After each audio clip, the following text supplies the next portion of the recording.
25-19 and 25-14 sa second set. And It keeps ano nangyari? better and better for BanKo-Perlas. Worse and worse naman. Worse and worse para sa kabilang kupunan. Boom. But, you know, overall, BanKo-Perlas just managed to be consistent.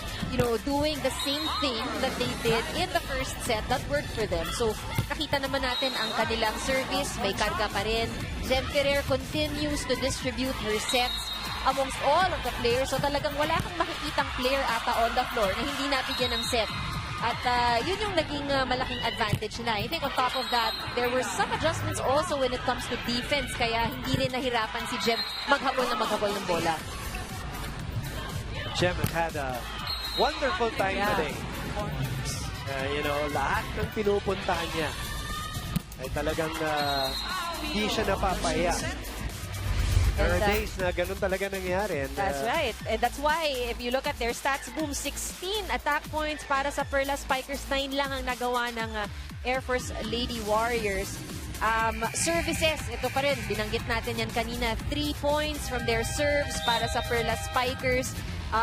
All of these things, whether or not they scored a point from their serves, actually malaking tulong pa rin no? We mentioned this in the second set. Hindi man siya ace, they managed to force, you know, just a free ball galing sa Lady Warriors. Outgunned in that second set. Ang good news para sa Lady Warriors, patapos to. You need 3 sets to win. Lady Warriors defeated Perlas Spikers in the preliminary round. Gusto bawiin ng Perlas Spikers. Yes, Ann, go ahead. Looking at the top scorers right now, boom, and of course, these names, no surprise, para sa BanKo-Perlas, Montrepila 12, Bright with 10, Ahumiro with 7 points. But for the Lady Warriors, ito yung kailangan ng konting push. And I'd say here in the third, din sigurong inaasahan ni Coach Jasper. Palmer, Pablo, and Love all just scoring 6 points so far. Nicole, diving, digging. So does Semana. It's back to Perlas. Balik kay Bright. How? How do you get that? Let's look at that setup job para kay Kia Bright.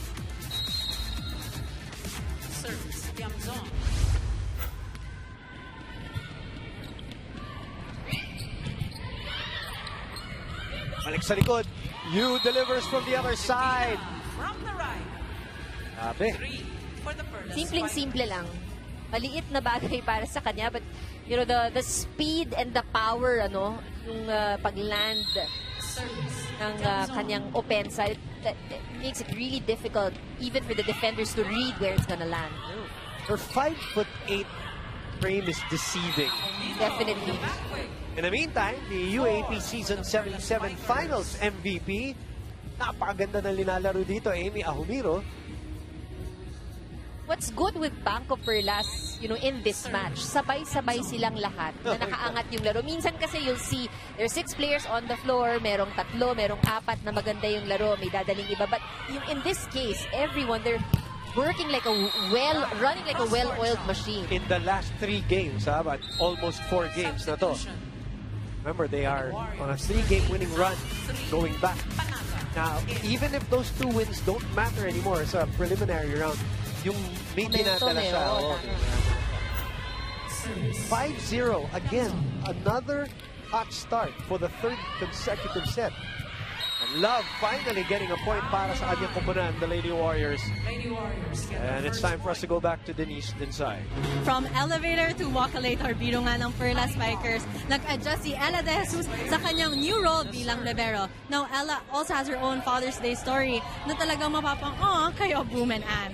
Now, at first, isang doubter ang ama ni Ella na hindi naniniwala sa volleyball. Pero nung nakita na niya ang achievements ng kanyang anak, naging #1 supporter niya ito. At ngayon, sabi ni Ella na he collects yung tickets sa big games ni Ella. Balik sa inyo, Boom and Ann. Aww. Ayan, ha? Ang cute. Parang siguradong sinundan natin yung ano. Ella De Jesus.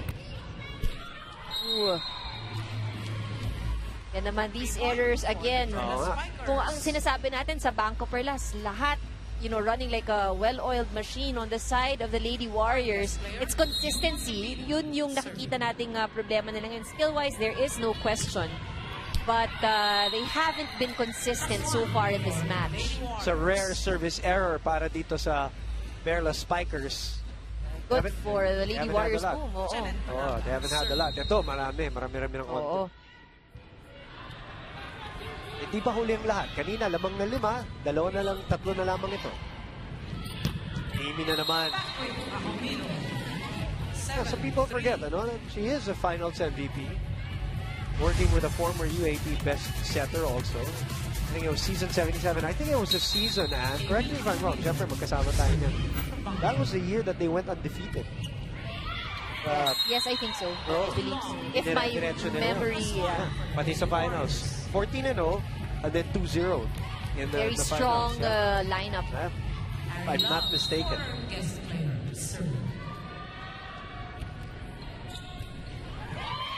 Rare receiving error. 5-7. This is a window that the Lady Warriors must take advantage of.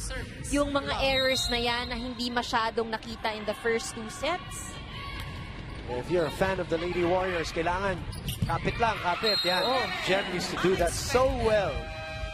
And she gets them into the first technical timeout of set number 3. Abante na 3.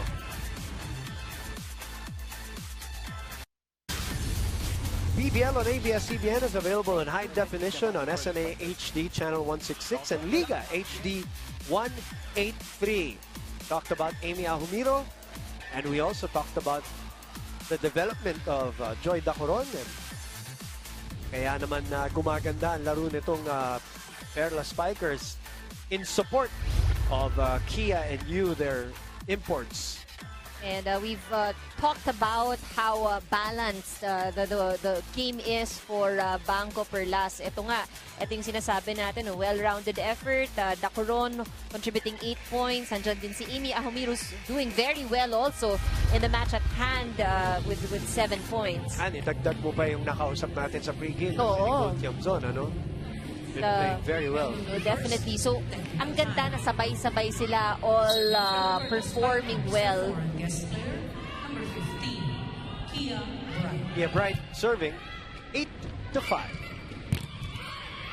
Bright keeps it up. Tiamzon, that might be 4 touches. Yes, it is. Cross. 4 touches. Call on the Perlas Even the reflexes and reactions nito si Kia Bright, they're on point in receiving and digging. Di siya yung gulatin na very composed. Again, nabanggit na natin in her school, she's both Palmer and her are very well known. Have accolades, individual accolades for their spiking, their kills, and their digs. 7. Very athletic. Oh, super. Division 1 players, the NCAA, Service. high-level college players. Talking about the setters earlier, and yun nga, makita natin yung stats nila. Ferrer, 25. More than the stats combined of the setters of the Lady Warriors so far. Nicole Jampson naman dito. In between the block. Hindi nakadikit yung block. Antipuesto at Isemana. Good instincts there by Tempiatura. Palmer goes cross-court. De Jesus. Right from the back row. Still scores. Even if the first ball is a little bit off, BanKo-Perlas somehow finds a way to get that score. Here you are. Save of the day.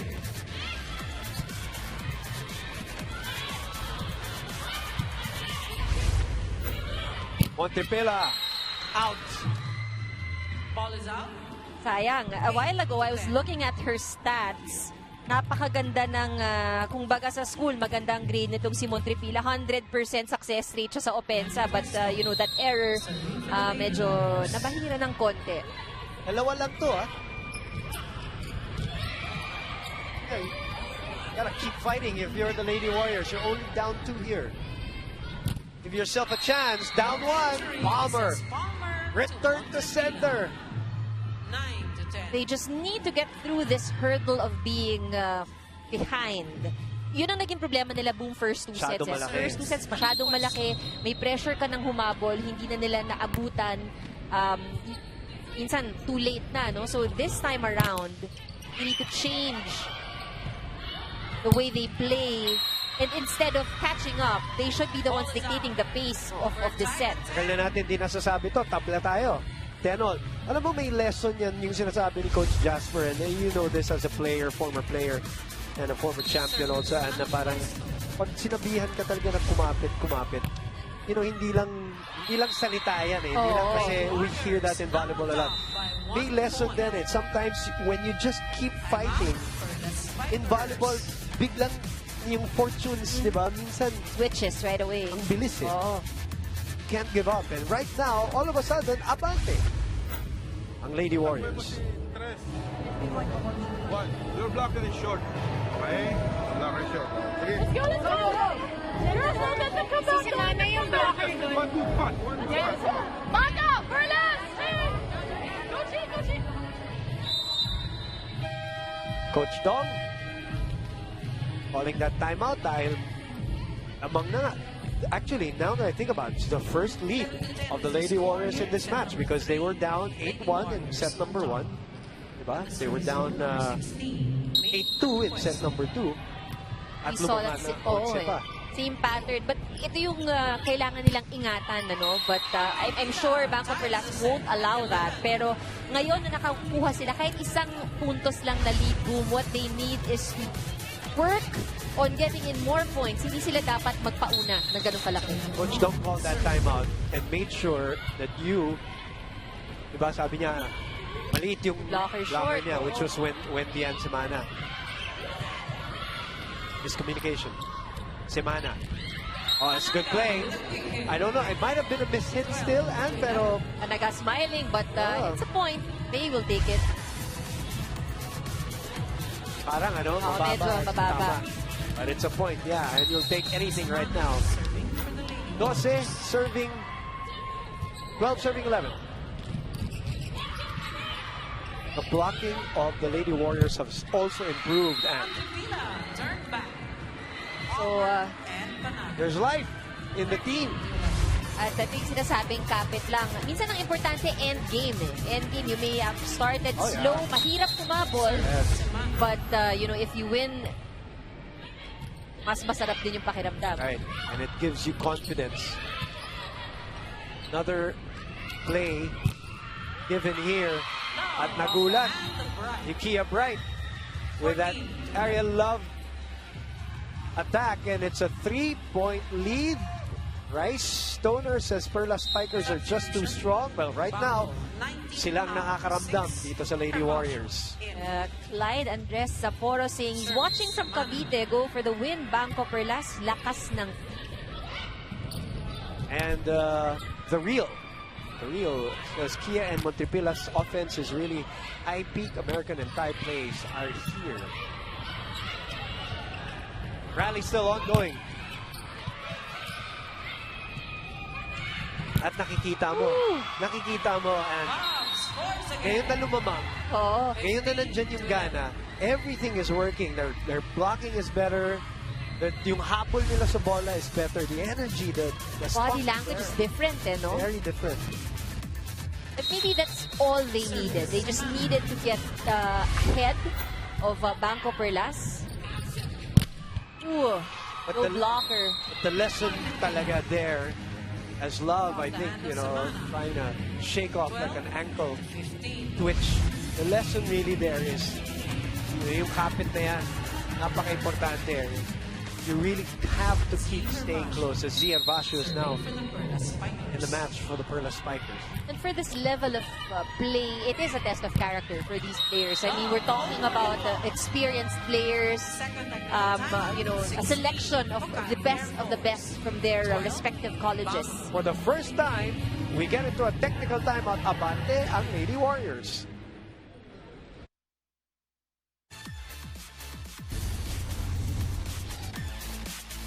Let's go to the previous game of the Perlas Spikers, where they won their first game dito sa quarterfinals. And Maganda yung kanilang naipakita. One of the key strengths, ang kanilang spiking or their offense and blocking was actually something that worked for them in that match.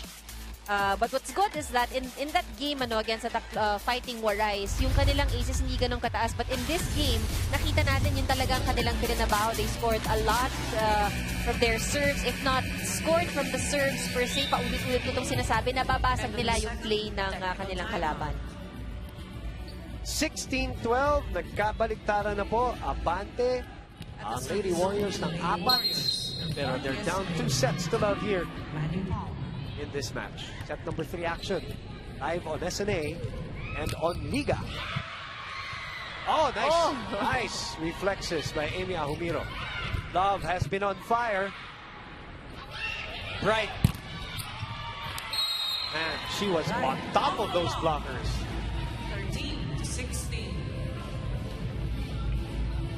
Look at how they fight, not minding the lead of the Lady Warriors, and they mean business. You can see it in their faces. Masyadong tumatawa tulad ng kanina, but Palmer digging. Pablo. Woo! Pablo of Fernando Montepina. Nice to hear from her again. 13. now with 7 points in this match, next to Palmer with 9 and Love with 12. Jeanette Panaga, serving for the Lady Warriors. Ahumiro, checked. Back set to Love. Bumalik sa kanya. Oh, what a smart play by Ariel Love. Dinaan sa bilis and it worked for them. And she knew that the Perlas were scrambling a little bit, so dinala niya sa back zone. Yun, no? And then El Basho. Underhands it to Kia. Palmer. Semana. Pablo with the perfect approach. Puts it away for a 6-point lead. 13. At timeout si Coach Dong muna. Timeout for the Spikers.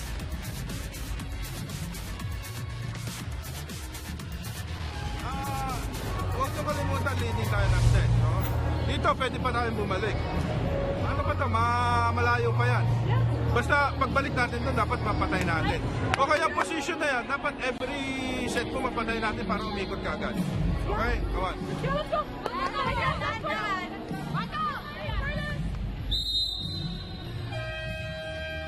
Six-point lead by the Lady Warriors. They were down again at the start of this set. Kinayod, kumapit, lumamang.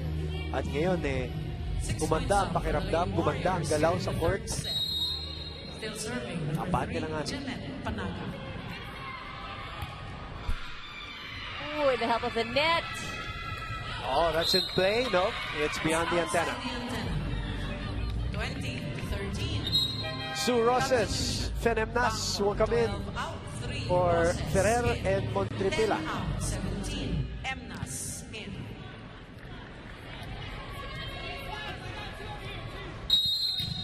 Service. Panaga. Panaga. Jesus inihatid kay Emnas. Na inihatid yung bola kay Bright, but no panic. Palmer was there. Oh, overcooked. Wide for Pablo.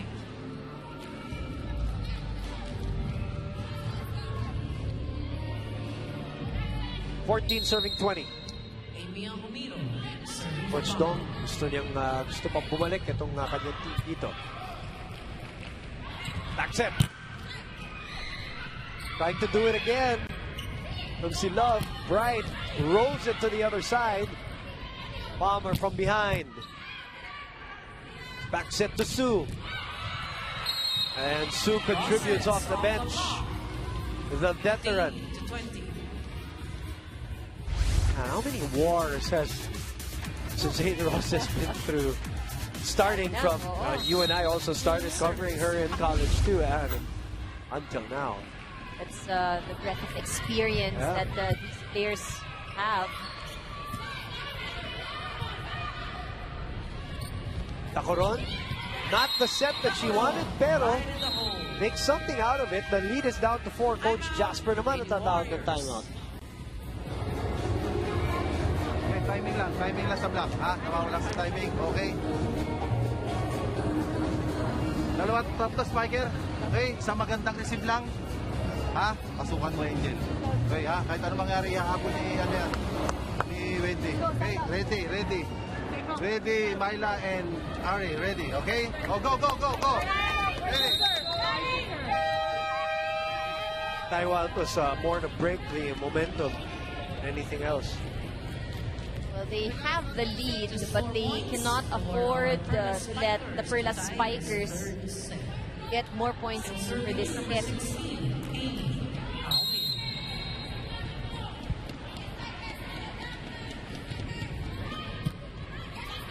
Tempiatura saves it. Fen goes back to her Adamson teammate. Love readjusts. Perlas na naman. Pumunta kay Bright. And Bright hammers it down for a 3-point lead or 3-point deficit para sa kanila. The form, look at the swing, the wind up, and then the finish of that flick of the wrist. Her hang time. Perfect, yeah. Again, first ball problems for the Lady Warriors. Saved by Pablo. Bright, 2 in a row. So this lead is down to 2. Yan ang sinasabi ni Coach Dong. Huwag bibigay dito. Huwag ipamigay ang set 3. Coach Jasper naman, naniniguro. Down, that lead is down to 2. One good receive. Para makaikot tayo. Kailangan natin. Isa lang. Okay? Short. Kasi sino-short naman. Gapangin mo na. Okay, sa maganda lang. Halos makuba si Wendy sa receive mo eh. Okay ha? Sige, taas natin. Sa mataas. Go. At least nakuha pa niya mag-joke. Ang point nga doon sabi nga ni Anne, yung first ball, talagang nahihirapan si Wendy ang semana dito maghabol nung second ball. Begging for one good receive. Can they get one? Oh, Bright closes the door on Ariel Love. Oh, we gotta see that again. One-man block. Woo! But the force of the ball as it went back to the other side. Look at that. Look at both of them. Look at her pumped up. And we are tied at 20. Coach Jasper will make a substitution. And, I love seeing, Palmer there receiving because, again, she is good at that.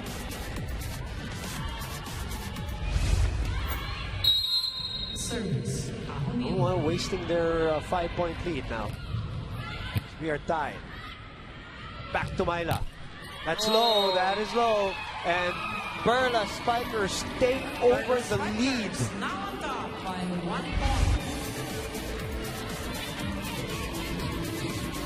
Service. Now this is the test. Nice dig there, nice receive, nice dig. And finally they break the bleeding, they stop the bleeding.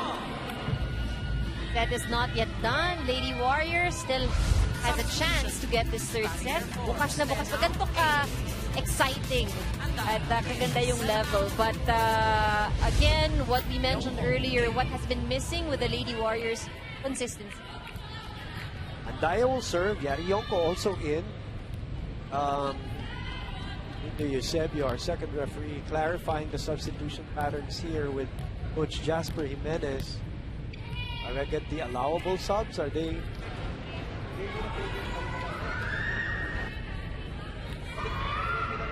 Yeah, coach, naka-record, coach. Ha? Naka-record. Hindi man.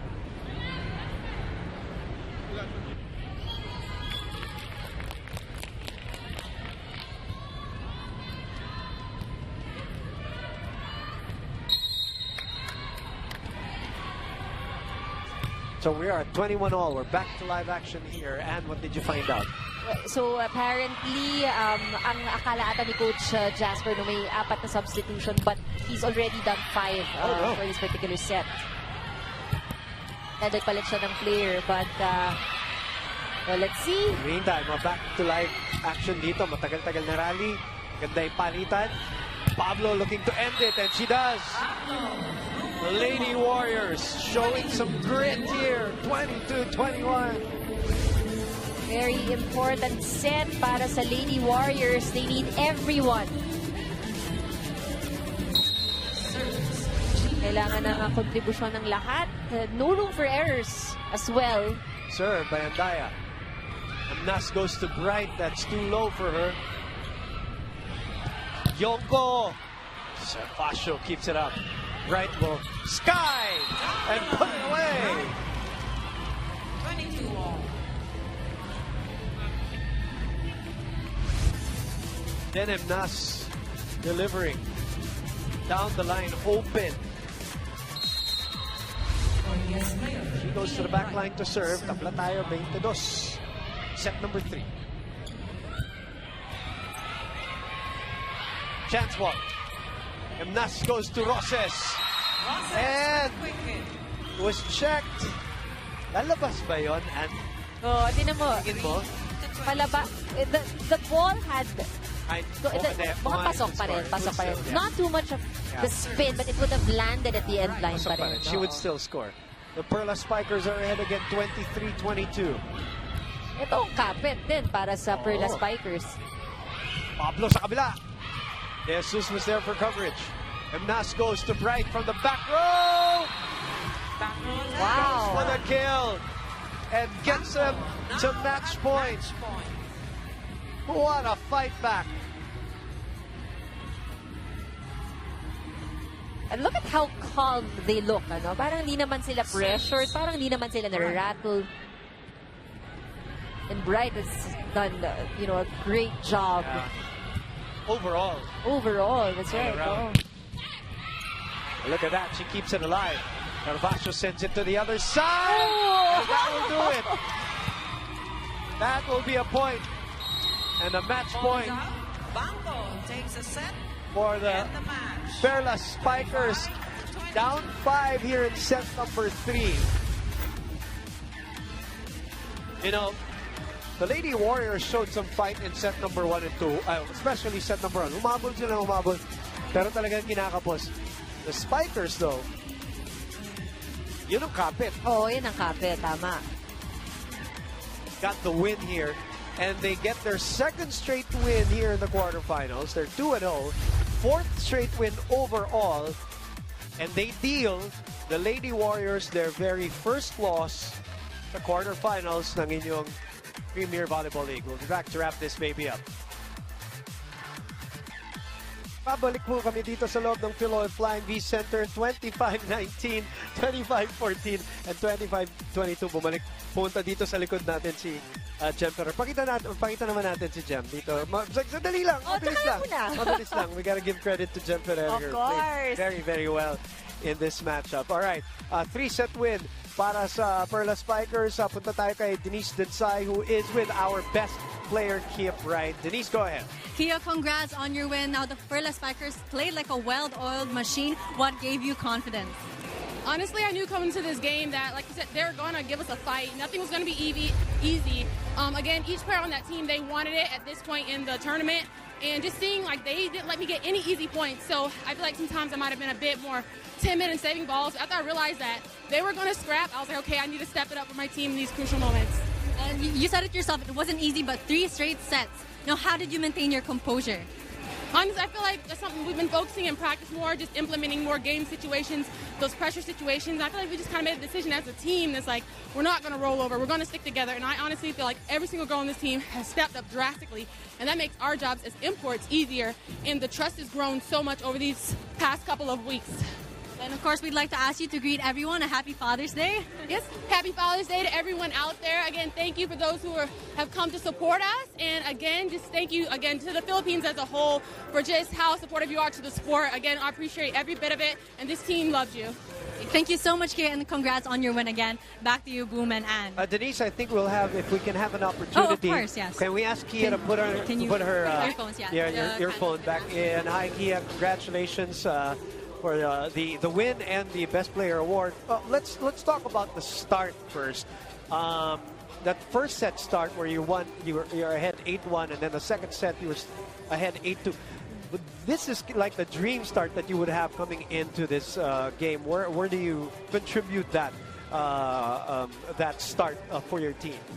Like I said, the stretch of losses we had that first round really it kind of showed us our true colors. You know, each of us, and we had to stop being selfish in ways. And again, we had to not only worry about ourselves on the court, we had to find ways to motivate our teammates and just stay together during those crucial times. We can't turn our backs on each other. So I feel like again we just made a decision as a team to go in, work hard, and come out here and scrap every single game.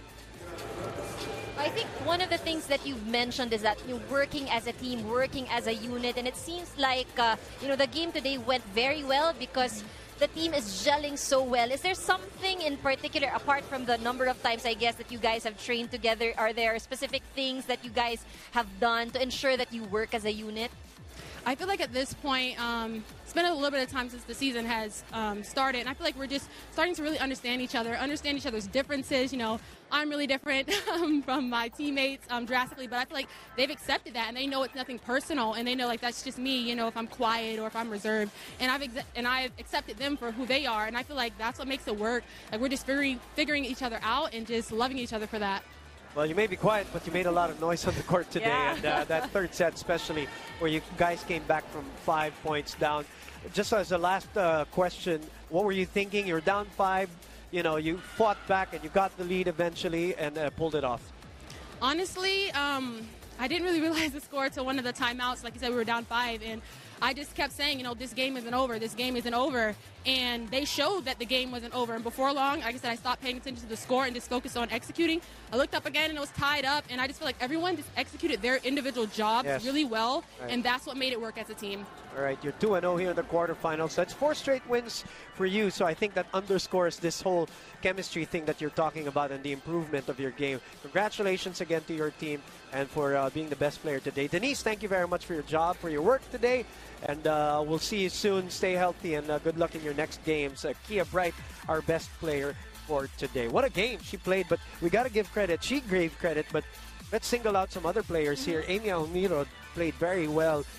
Joy Dacuron, of course, Nicole Tiamson, and the job that Jem Ferrer. We had a tough choice between Kia Bright and Jem Ferrer today. But Jem Ferrer, we mentioned her over and over in the first 2 sets up until the third set. Nagkaroon sila ng bala sa boom, but overall, it was the great distribution of plays, and the decision making is what we actually commended as the game was going on. Ang ganda ng kanyang decision making, ang bilis, the calls that she made, the plays, yung ikot ng tao. It was great. And if she was awarded the best player for today, I don't think anybody would argue that also. So congratulations, they win their 2nd straight here in the quarterfinals. Hindi pa po tapos ang aksyon. Maglalaban ang Purest Water Defenders of NU, and the Angels, of course, are coming up in the 3rd game of our triple header today here at the Phil Oil Flying V Center. For Denise Densay and Ander Mulyakanda and Boom Gonzalez, thank you very much for watching the PVL on ABS-CBN, and stand by for game number 3.